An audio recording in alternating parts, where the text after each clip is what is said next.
So, calcite, again, it's the rock that grows in the cave, growing at a rate of a cubic centimeter every 100 years.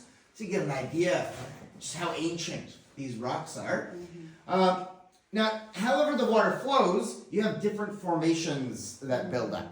And we give them all different funny names. So we're going to go through a few of those for you right now. I'll use my little hand shadow as a pointer. You see this one here?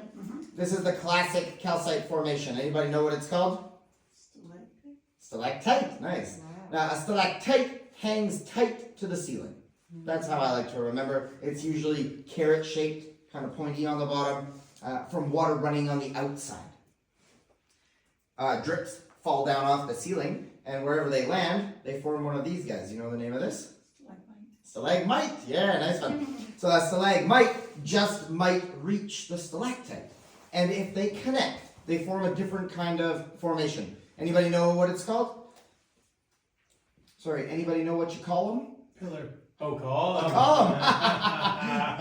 So we have a series of columns here. Right, a little column there. Columns are actually pretty common. Columns here. Yeah. And these are a funny shape. Yeah. Well, let's get to that in a second. Oh, sorry.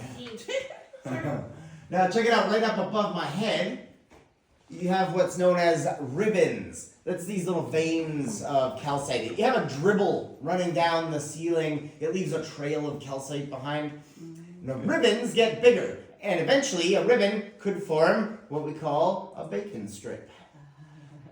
Bacon strips. I'm not even kidding. Cave bacon over here. And then over here, check this one out, a bigger cave bacon.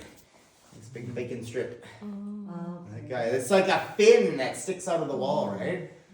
Pretty nice. That one's awesome. I really like that. Now, if a bacon strip turns into a stalactite, we see this happening up here. We have a series of draperies. Yeah. Like teeth. Like teeth, totally. Yeah. Keep this in mind for later. We'll talk about the teeth on the ceiling. Now, one last formation in this part of the cave for you. Check out this one right here. See, it's long, straight, and skinny. There's a whole bunch of them here.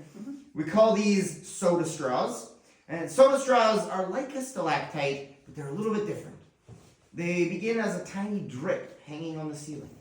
And the little drip forms a ring of calcite around it. The little ring gets longer and longer, which forms a hollow tube.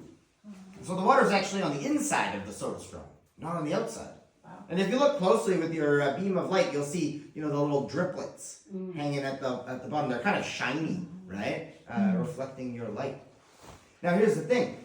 You could easily drink a soda through a soda straw, right? They're very straw-like. The only problem is, if you put your calcium soda straw into a Coca-Cola, for example, what's going to happen? Disappears. It's going to disappear. It will dissolve. Yeah. And it only takes a few days to totally disintegrate. Quite amazing. You could do the experiment at home, and I recommend you take your fingernail clippings or your old baby teeth. I actually bought a tooth from my kid. I said I'll give you a better premium than the Tooth Fairy kid. We dissolved the tooth in Coca-Cola. Took 3 days for the kid's baby tooth to disappear. Wow. Yeah, so do the experiment at home. It's amazing. This message brought to you by your dentists. I thought by Coca-Cola. No. It's a joke. You all kinds of applications for Coca-Cola. Just don't drink it, I think.